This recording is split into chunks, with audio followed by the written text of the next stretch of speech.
Well, presumably you're all here because you know Frank Whiteley's work, and this talk is basically a look at his career. But if you're just here because you're exhausted, that's okay. So we'll start maybe by talking about what your art background is. Well, like most people that draw comics, I used to draw all the time when I was a child. It was my main hobby. I found out when I was a teenager there was a place called art school, and so I set my sights on that because it sounded much better than college or university or a job. I got to Glasgow School of Art, which was literally a dream come true, and it was a 4-year course, and I got chucked out at the end of second year for not doing enough work. Then I was just freelancing in Glasgow, the city where I live. I did posters for nightclubs, t-shirt designs, commissioned portraits in oils. I did, you name it. If you know any kind of art job that I could get, I would do it. And then, probably when I was about 20, it was 1988 actually. I found out there was some guys in Glasgow that were putting their own comic together, and it was an underground adult humour comic, and I started writing and drawing strips for this comic. It was called Electric Soup, which was Electric Soup was a kind of nickname for any very, very cheap, strong wine, the sort of thing that homeless guys drink. Well, only homeless guys that get drinking problems, not all homeless guys. So I worked for Electric Soup for about 3 years, I think. And in that time, I started going to small comic marts and big comic conventions in the UK, and people would look at these crazy humorous strips that I was doing, and people would say, I should send off samples. So at that time, this was pre-internet, and I had no access to a script. So I made up a Batman. It was a 4-page chase and fight scene, and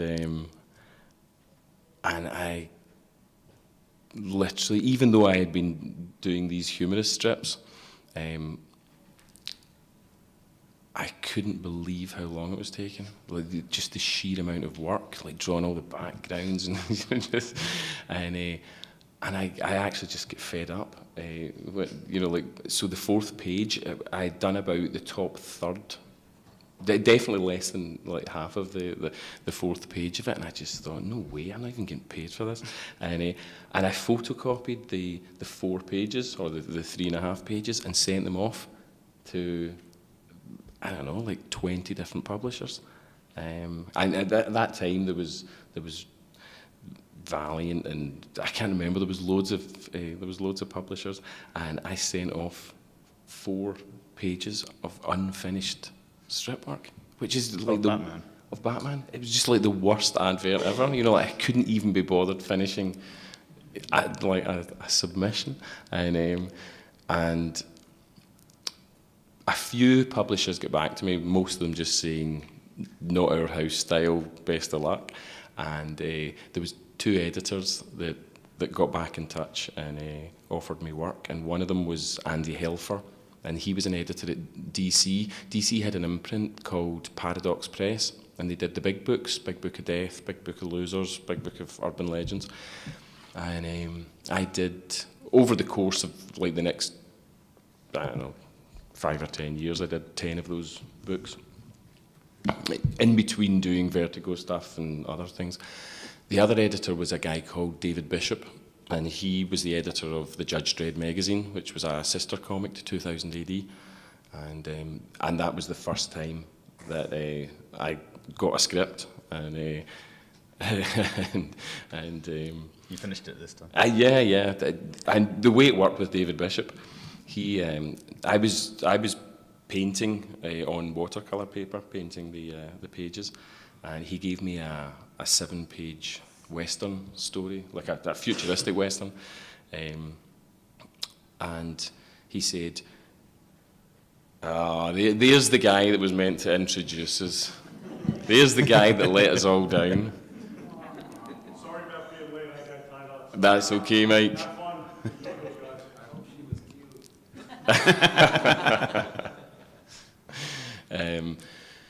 So yeah, David Bishop, he gave me a 7-page script, and he said, you go and paint the pages until you're happy with the way they look, and send them back to me, and just be honest about how long it takes, and that way we'll have a kind of idea of how often to give you.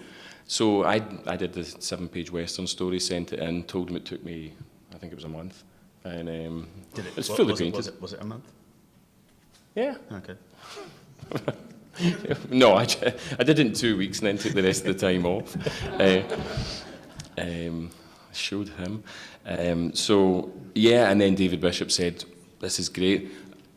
And he gave me another script, and he said, I'll just keep you in work for until such times as the Americans come for you.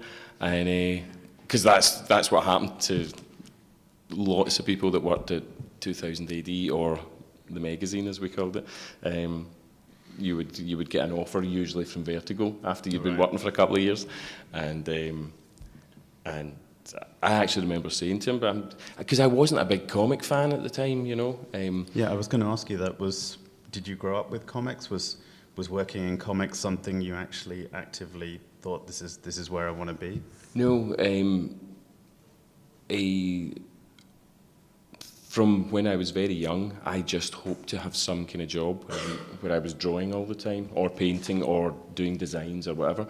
And I liked comics when I was a kid, but I liked them the same way that I liked illustrated books, the same way that I liked album covers, the same way that I liked coffee table art books. It was just all like political cartoons. It was all just people that were better at drawing than I was, and I just wanted some kind of job where.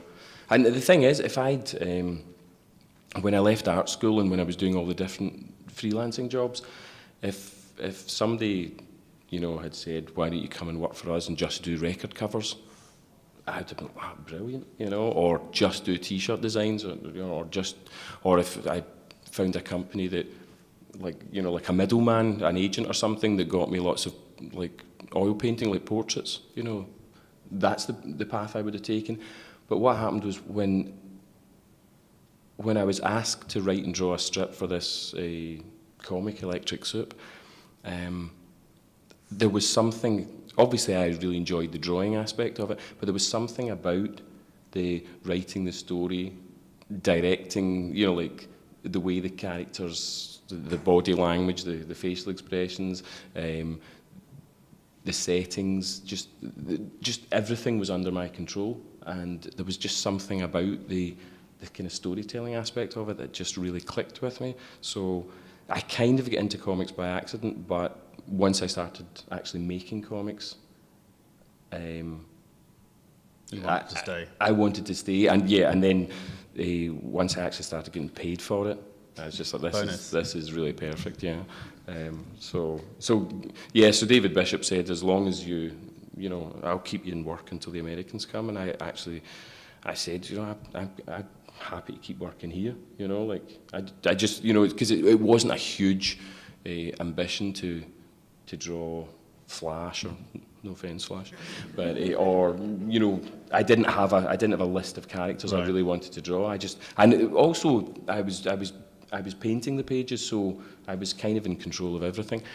And but David Bishop said, no, our page rates only, they only go up so high, that's why everybody goes to America.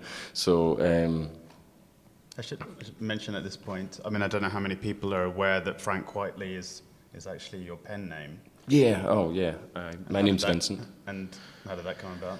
Oh, that came about because Electric Soup was an adult humour comic, and I kind of knew that my parents wouldn't really have approved of the content. So some of the other guys were making up funny names, and Frank Whiteley's a spoonerism of Quite Frankly, so I started using this name. I was also after getting kicked out of art school, I was also unemployed. So I was on On the dole. I was on benefits, yeah. So I thought I better not. I don't want to get caught making even a tiny amount of money, and so there was 2 very poor reasons for making up a stupid name. But anyway, there was a couple of trade magazines in the UK. Comics International and Comic World, I think it was, and they would review like underground comics as well as all the big titles, and Electric Soup routinely got rightly pounded for his poor content, but there was myself and another couple of artists that were singled out as being, doing good stuff in it, and so because I'd actually started getting some positive reviews under the name Frank Whiteley, I thought I'll just stick with this. So, and still to this day, I use the stupid name. But having said that, most people, particularly in America, most people never question it because you guys have got so many different family names over here from so many different countries. Whereas in Scotland, at least when I started out 30 years ago in Scotland, everybody was called Brown or MacDonald or whatever, so a name like Whiteley, people did question it sometimes, but anyway. So your most frequent collaborations are with Grant Morrison and Mark Millar. I can't believe you had to Google that. How would you characterize the differences sort of in working with either of them? I guess I've worked on kind of one short story with Mark and 2 ongoing titles, The Authority and Jupiter's Legacy. And The Authority, I think, was at the end of the 90s, round about 99, 2000, something like that. It doesn't matter, that sounds about right. Yeah. So it's a good kind of decade and a half or more in between the first time I worked with Mark and the second. Right. And other than the fact that his scripting became slightly tighter, slightly better structured, it's actually very similar. The way that he works and the way that he works with me, which is he gives me scripts that are pretty finished, easy to follow. Yeah, okay. It's a finished script rather than the Marvel style, but and he's just like, give me the best you've got, and I draw the stuff and give it to him, and he loves it. And it's a really simple. Does he do thumbnails at all? He does thumbnails for himself, yeah, but he doesn't show them to you. No, and Grant Morrison as well. He does everything as a tiny thumbnailed comic version before he types the scripts. But the difference with working with Grant, I suppose, I've worked with him more often on shorts, 4 issues and 12 issues things, and the projects that we've worked on together have all been quite different from each other, and Grant tends to write slightly different styles of script depending on what the project is. So, for instance, Flex Mentallo was a fairly easy script to follow, but every now and again there would be really big descriptions of things because he would want something particularly complicated put in or whatever. With We Three, Grant was very keen that we tried to come up with kind of novel ways of actually telling the story. particularly the action sequences. And so rather than go into huge big spiels of detail, he just, every time there was like, the cat jumping through the soldiers and the dog jumping through the truck, and there's various pieces in there where he just, in the script to Karen Berger, he just wrote, Karen, I'm just going to get together with Vin and we'll work it out together. Trust us, and so there was kind of pages missing of the script, and what we would do, we would meet in his place or in my place or in a cafe or a bar or whatever, and we'd both have pens and paper, and we would just sit and he would tell me how he was imagining it was going to look, but he couldn't. He knew there was a way of doing things that was slightly different. He just couldn't quite see it, so and it's he wanted more collaborative back and forth. Yeah, so that was a much more that was our most collaborative project in terms of both of us actually sitting drawing at the same time, and but a lot of it was actually just Grant saying, "Nah, I've seen that before. Right. Try something different." So there was a. So is it more challenging in that respect? That was certainly more challenging, yeah. But would you characterise working with Grant as something where you're pushing boundaries, that you're doing things? Well, in We Three, we set out from the start to push the boundaries of the visual storytelling. In All-Star Superman, we didn't set out to push any boundaries at all. Grant just told me he had 12 standalone stories that went together to make one big story, and it was everything he wanted to say about Superman.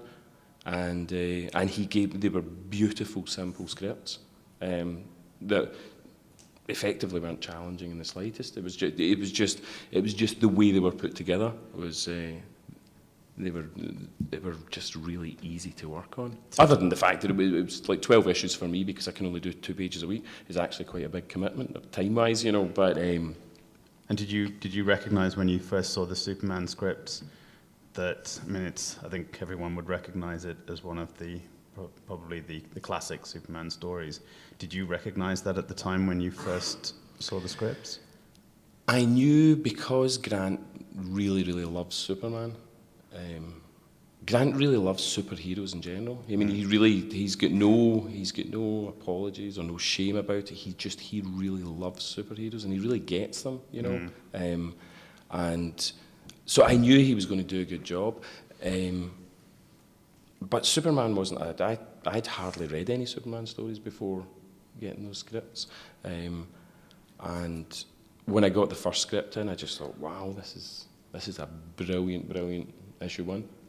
And then every script that came in after that was equally brilliant, and I really felt privileged to have worked on it. Of course I didn't know it was going to be like a classic, and people were going to. I've never gone to a convention since it's been done where people haven't come up and like talked about how important it was to them. Yeah, and very often, lots of people, it's their favourite Superman story. We've seen a number of people when I've been with you this weekend who have come along and said that, especially issue 10, how much impact it's had on their lives. Oh yeah, I've had tearful moments at cons with people coming up. I've had a couple of letters given to me at cons from people that wrote down what they wanted to say first, because they knew they wouldn't be able to say it because they would be too emotional. And it's very often it's people who've been at a really low point, when they read that story, and that's a privilege to.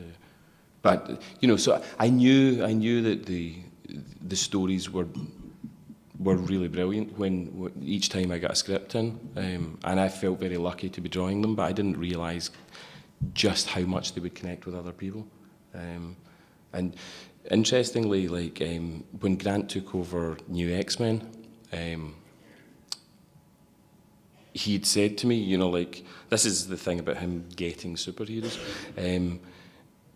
The X-Men at the time was kind of, it was all splash pages and crazy fight scenes with like Not much emphasis on the ridiculous like amounts of dialogue while one punch is being thrown. You know, I mean, they were really odd comics, and they would just weren't my type of thing. And Grant had said to me, you know, like, we're going to take it back to basics, and he wanted me to come on board. Obviously, I'm not nearly fast enough to do a monthly title, but he wanted me to come on board for the first few issues and then just do whatever ones I could after that. And I think I did 10 or 11 issues out of his 50 or whatever he wrote. But he wanted me in at the start for the redesigns and whatnot. And he said to me, you know, like, you know how the Avengers is like a team book, like a sports team, or and Fantastic Four's like a family. And of course, I'd never given it any thought at all. I was like, all right, okay. And he said, you know, like, the X-Men should really be a soap opera set in a school, you know. And you've got the dynamic between the teachers and the students. You've got the dynamic in the staff room amongst the teachers, and then you've got the dynamic amongst the students themselves, and then they've all got powers. And it just made it sound really kind of like simple and obvious. But he did say, you know, like, we're going to change things, and it's going to be a very different type of comic from what it's been previously. So there's a lot of people aren't going to like this, and you know, that was no concern of mine at all. And sure enough, it was New X-Men was well received critically from the start, but the fan reaction was absolutely 50-50. There was loads of people, particularly people, in fairness, people who'd been buying the X-Men for 10 or 20 years, and they were used to a certain type of bombastic, glossy superhero madness. And then these two jokers from Vertigo come along, who obviously didn't get the X-Men and did something completely and utterly different with it. And understandably, like, there was a lot of people who were big X-Men fans who just hated what we did. Do you think you won any of them round? I think we won the majority of them round in the end. Yeah, but it's funny because I was at a con. I can't remember which one it was. It was within the last year or two, and somebody said to me, "How did you feel when when you and Morrison started the X-Men? How did it feel knowing that you were about to create a classic run?" And I was like, I had no idea we were going to create a classic run. And as it happens, like 50% of the fans, like, literally thought it was the worst thing that had ever happened to the X-Men. So, I don't know. I mean, you never can tell, but certainly the reaction was pretty poor initially. So has Grant ever pitched anything to you that you thought, nah, I can't see this? Yes, he has. I've actually told this story to a couple of people who were over getting stuff signed, but after we'd done All-Star Superman, after we'd done, I can't remember when it was. Yeah, it was after All-Star Superman. Grant said that he had a bunch of ideas for creator-owned stories, and I could draw anyone that I wanted, but there was one in particular that he really kind of hoped that I would draw, and I said, okay, what's that? And he said, it's this thing called We Three. And I said, right. And I said, what's it about? And he said, it's about a cat and a dog and a rabbit that wear suits of armour. And of course I burst out laughing and said, no, what is it about? And he was really offended, and he was like, no, it's about a cat and a dog and a rabbit, and they wear suits of armour, and they're trying to escape from the military, and they're trying to find their homes. And I was just sitting nodding, going, and I was thinking, this sounds really lame. This sounds like the first really bad idea that you've had, which obviously I didn't say to him. But the more he talked about the story, the more I started kind of getting what it might be. And then he started talking about how we had to sit down together and we had to find new ways of, so by the time he'd finished the pitch, I was on board, but my initial reaction was just, well, at first I thought it was a joke, and then I just thought that, because it doesn't sound good, a cat and a dog and a rabbit. wearing suits of armour. It doesn't sound like a good idea, you know. But weaponized rabbits. Yeah, who'd have thought? So, as you look back at your career so far, is there any work that stands out to you that you're most proud of?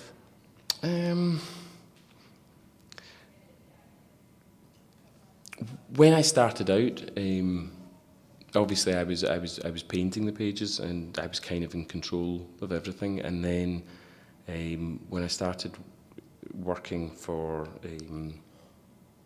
the big books and for Vertigo, I was just penciling and inking, and I was getting colourists to do the colouring, which I didn't like because I was kind of letting go of part of the control.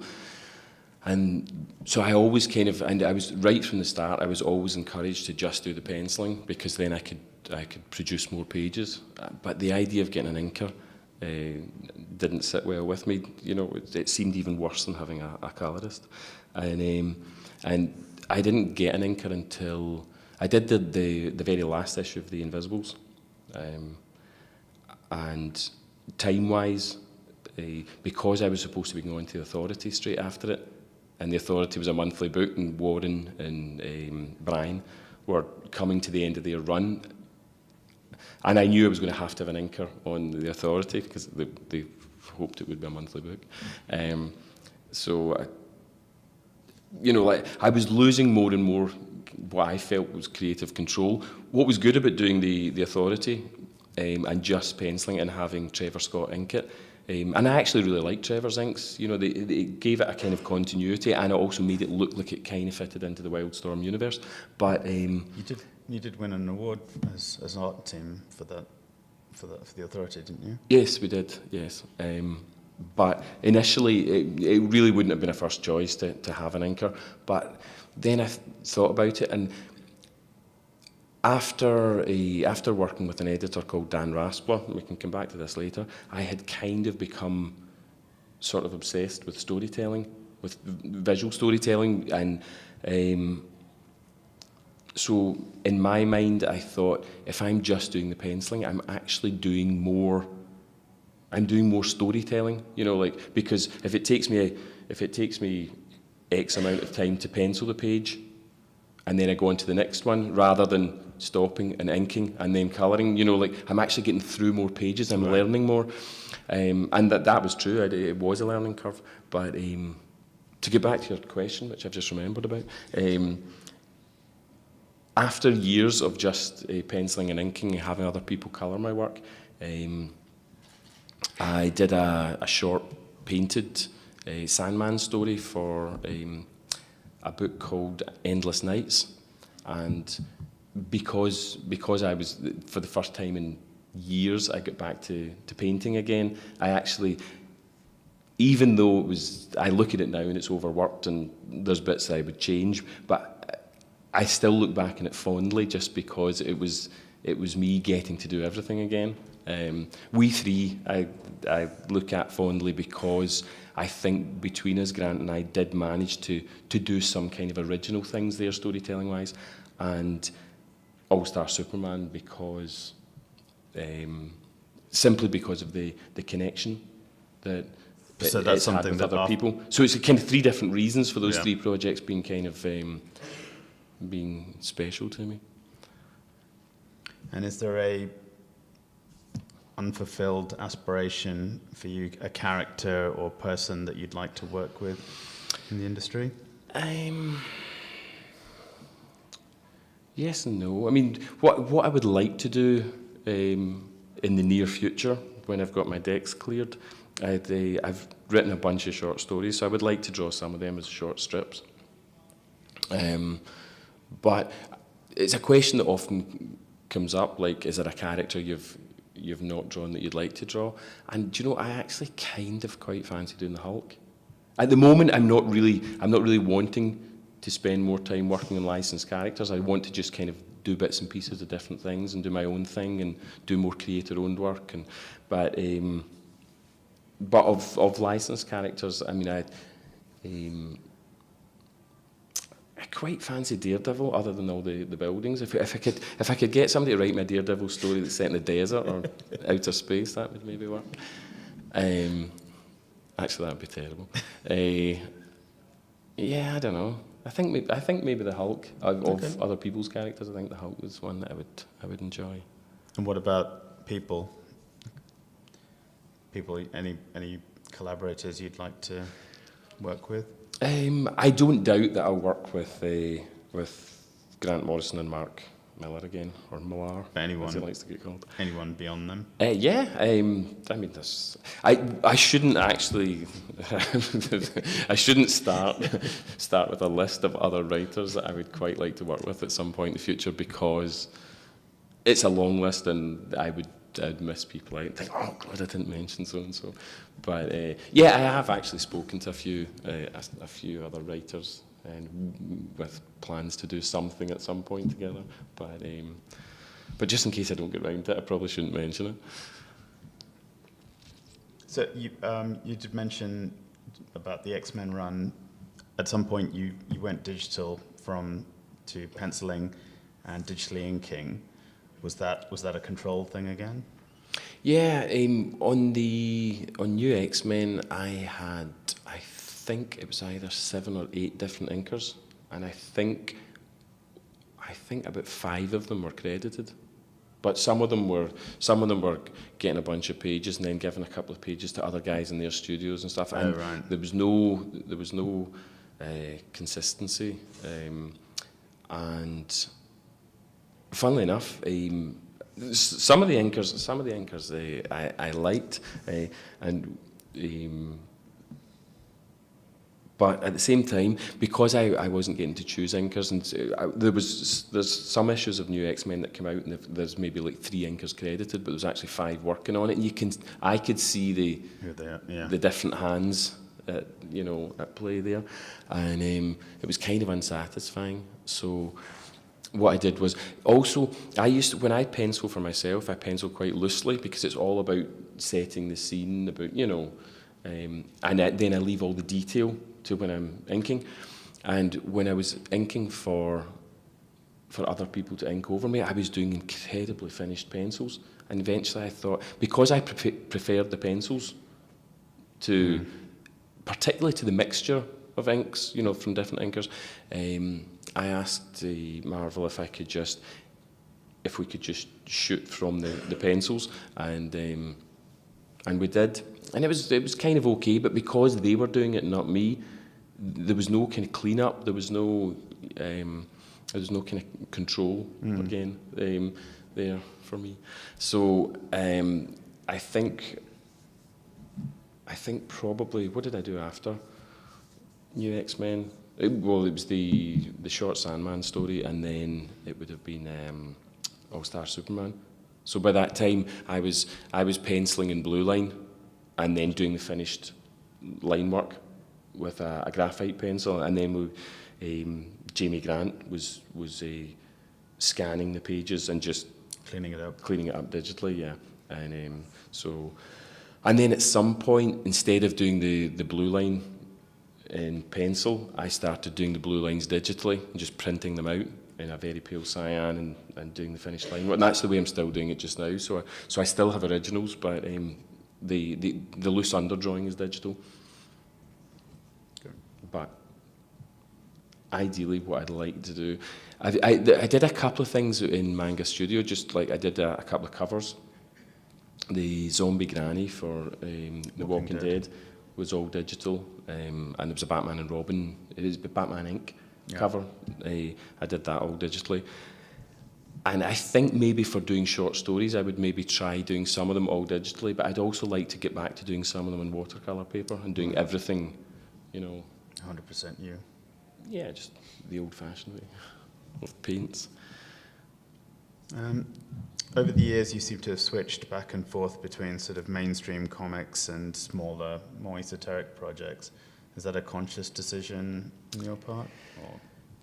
On the one hand, I enjoy the variety. It was exciting the first time I got to do a Batman story, even though I'm not like the biggest fanboy in comics.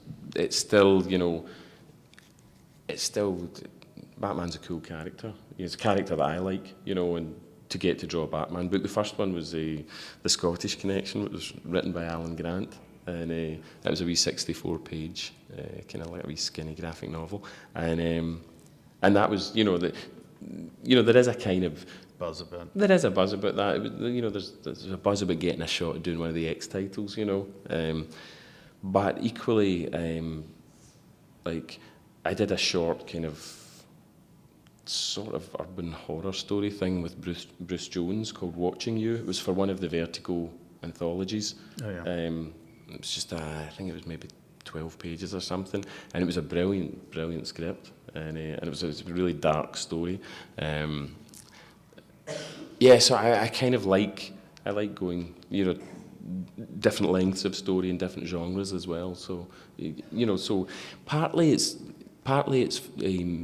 looking for variety, but most of the decisions I've made in my career have really just been, I'm concentrating on what I'm doing, the project I'm working on, and then Mark or Grant or Neil Gaiman or Bruce Jones or somebody, or very often an editor will say, "I've got this great Robert Roddy script. It's only 8 pages, and you'd be perfect for it." And you read the script and go, "Oh, yeah, I'd really like to." So it's not been a planned career. It's been very much every time I'm working on something. I've been very fortunate in that every time I've been working on something, I've had at least a couple of options for what I could do next. So it's always just a question of kind of thinking, which of these would... What do I fancy doing next? So, but I've never really planned things out, ahead of time. And I never had a kind of trajectory, and, never had a plan in mind to where I would like to end up career-wise.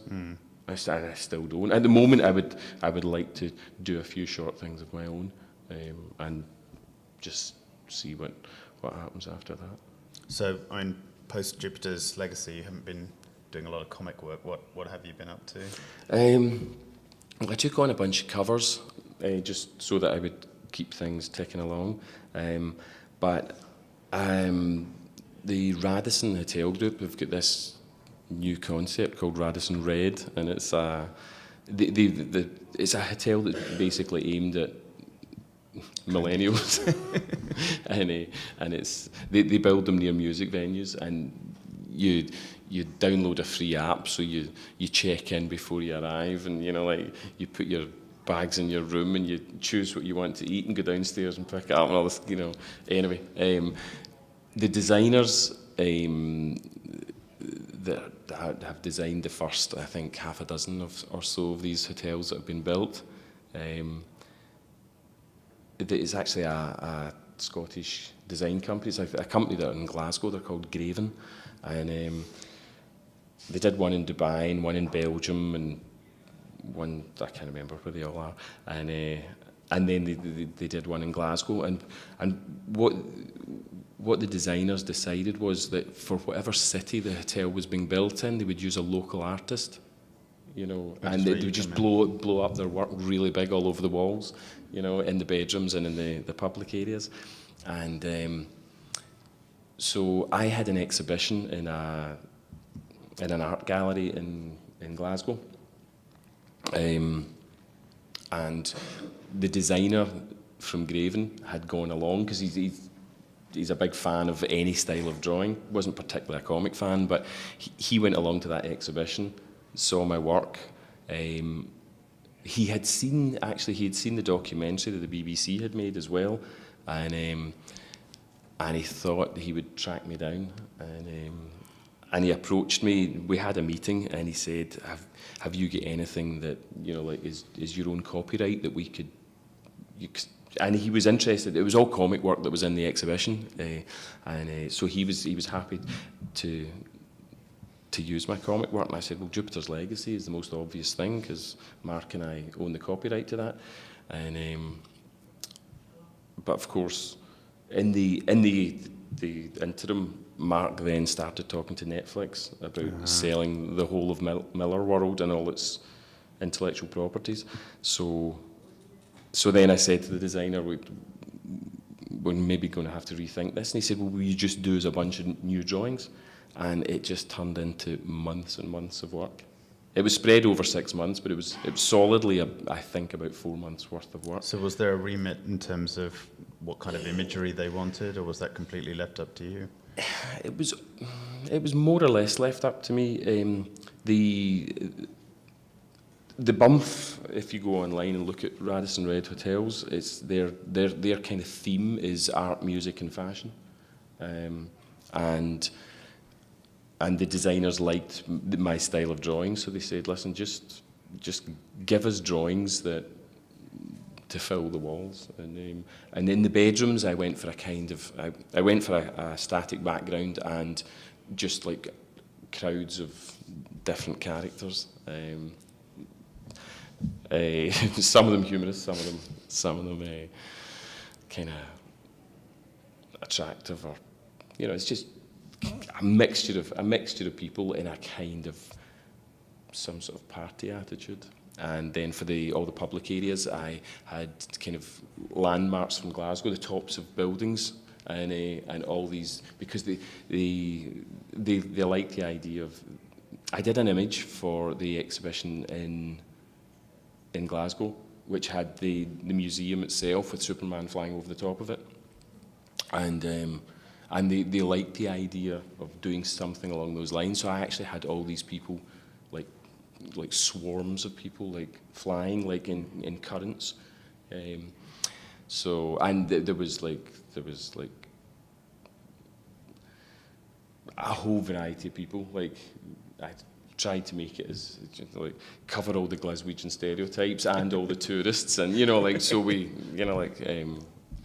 it was mostly left up to me. But I obviously sent in roughs and ran everything past them first. So, but it turned out to be a lot of work, and it's done now, and I'm finishing off some designs for a sci-fi character for a production company, and I'm talking to a musician just now about doing the album cover for his next album, but I can't say who it is yet in case it falls through.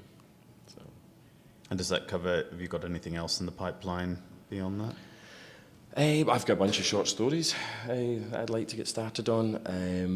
I've got a bunch of comic writers that Queuing up to work with you? Well, I've had a couple of conversations with people, and we would like to work with each other. So, yeah. I mean, one of the short stories, the only one that I've actually used so far is I have some animator friends in Glasgow, and in Scotland we've got an arts funding body, and the Scottish Film Talent Network, and they look for new film talent, people that from other creative industries that want to take a stab at their first foray into film, and these animator friends of mine, they said, give us one of your short stories.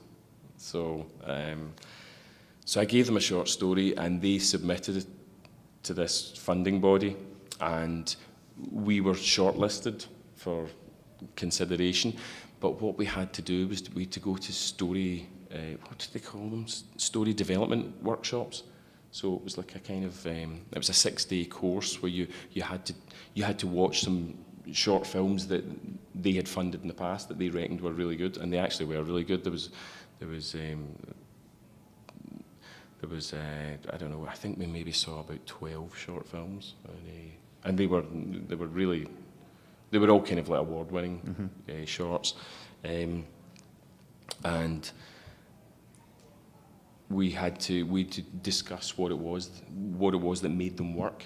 Like how much the backstory do you get in the first 30 seconds? Right. Like what's the character's like predicament? What's their dilemma? Like what's at stake?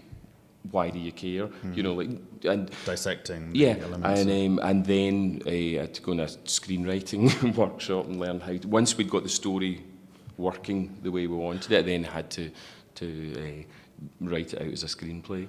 And funnily enough, one of the changes we had to make, my original story had there was 3 people alive at the start of it, and we ended up having to change the story, so there was only one person alive at the start of it, and it was simply because we were funded £15,000 to make this short film, and apparently we couldn't afford to have 3 different moving characters for that money, so we actually had to rewrite it so there was only one person alive in the house. And everybody else was already dead, rather than dying throughout the story as it had originally been intended. But it was an interesting learning curve.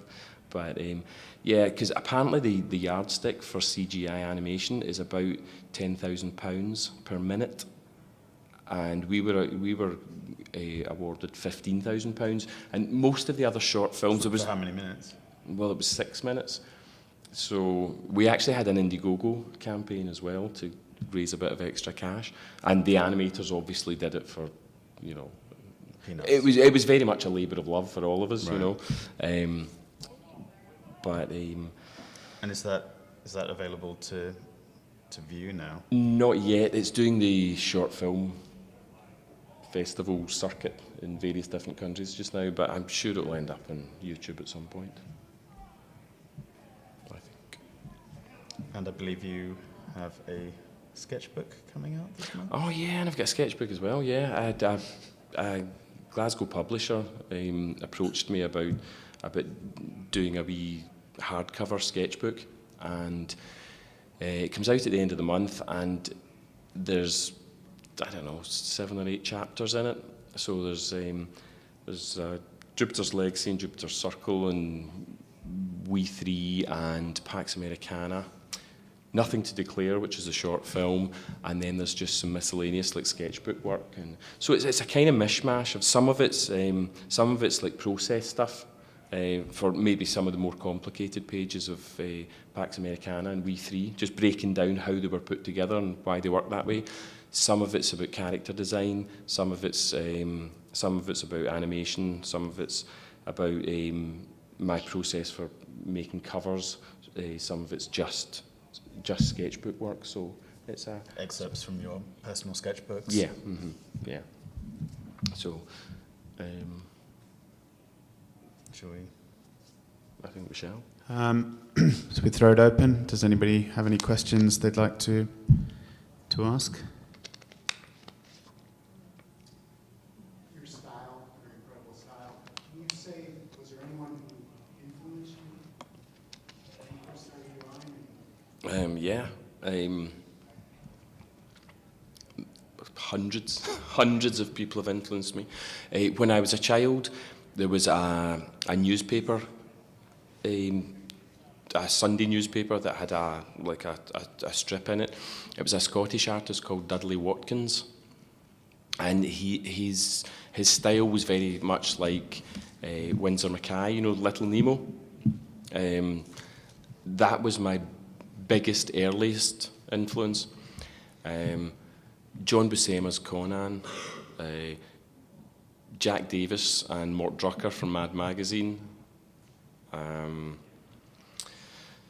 Jack Kirby and Steve Ditko, and then I didn't read a lot of comics as a child, but once I started working for the Underground comic, some of the guys in that comic were big comic fans, so I kind of hadn't really looked, other than old issues of Mad Magazine from the 70s, I hadn't really hadn't read any comics throughout my teens, or very few. And in a period of a few months, the other guys in the comic introduced me to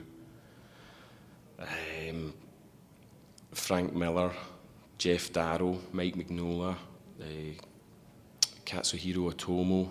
I mean, like, basically I got Watchmen and Dark Knight and Hard Boiled and Akira and just like everything that they thought was really good, you know, in a short period of time. And I mean, Bill Sienkiewicz, and I mean, there's so many, John Romita Jr., there's so many artists, and you know, like even now when I look at a lot of younger artists, and a lot of them are coming from manga or from animation or whatever, and there's so many. I'm constantly being influenced by other people, and it's not necessarily influenced in the way that I'm changing my style because I see something I like. A lot of it is actually just kind of, it's more inspiration than influence. I suppose influence is something maybe that happens more when you're younger, but yeah, and of course when I was growing up, as I'd said earlier, you know, like I was equally impressed with great comic artists as I was with Michelangelo and Leonardo da Vinci. I used to copy da Vinci's sketchbooks, you know, all the corpses with the skin off and all that kind of thing, you know. So yeah, I mean, like I remember when I was about 10 or something, there was a band called Rainbow, and and they had an album called Rising, and it was a big, it looked like a Frazetta painting, and it was a hand coming out of the sea. It sounds rubbish, with a rainbow in it. And I had one of these packs of, yeah, and I had one of these packs of 30 coloured felt tip pens, and I spent a whole day drawing this, copying this album cover, you know. But David Hockney, I mean, like, I had loads of coffee table books, you know, as a teenager, and just Milton Glaser, you know, like, just so many different influences. But, yeah. Anyone else? I've got a question about coming off of 90s X-Men. One of the things I noticed was not just the writing, but the art. The images seemed static, and the dialogue seemed almost confusing to the point that when you try to read it, it's almost like fighting against you to get through the page. Mm-hmm. And I noticed with your X-Men work, as well as All-Star Superman, there's almost like this constant movement where you're reading, and every panel, it's in action. It's almost like a controlled fall where you have to read the next panel, you have to read the next page. Is that, is that a conscious thing, or does that just come naturally with the way you work with Grant Morrison? It's both. I mean, like, if you look at Flex Mentallo, that's when my idea of storytelling was, obviously, you always start with trying to give the writer what they're asking for, but I was kind of trying to keep things clear and easy to understand, but make them visually interesting, get the body language and facial expression right, and try and make everything kind of help sell the idea. But I didn't have, at that time, I didn't have a very conscious way of trying to control the flow of the narrative. That happened when I worked with Dan Raspler, who was a DC editor, one of the few editors I've worked with. I've worked with a lot of good editors, but I've worked with very few editors who understood more about storytelling than I do, like visual storytelling. And working with Dan Raspler was a big change for me. And so from, I guess, there was a Lobo story that didn't come out.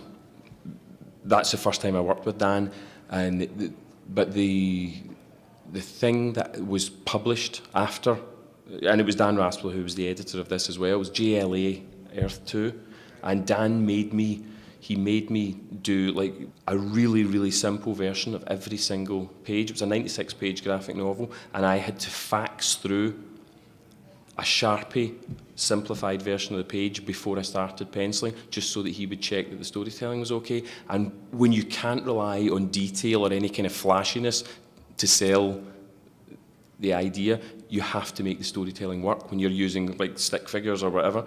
And from that point on, the storytelling became much more important to me than the quality of the drawing. So it's very much a deliberate thing, and I spend much, much longer planning the pages than I do drawing them. But like, I was talking to Dave Gibbons about this, and Dave Gibbons said that when he started out, he was working on titles. You weren't allowed to put your signature on the work until you got to a certain level where the editor thought you were good enough to be allowed to sign it. And he said he's really glad, because some of his earlier work, in his opinion, wasn't great. But he had editors who would, you know, like, he told me there was a scene where somebody was having a conversation in a room, and then they walked out the door, and the editor was like, redraw that. I want to see the door they're about to walk out of in the previous panel before you get to the panel with him. You know, and just really simple things like that. And funnily enough, Dan Raspler, the editor that got me onto this, he said, look at Dave Gibbons, he's the best meat and potatoes storyteller in comics. And sure enough, like, Watchmen's a great example, because the way Watchmen works is like, in terms of the writing and the art together, what you're talking about when you feel drawn through the story. If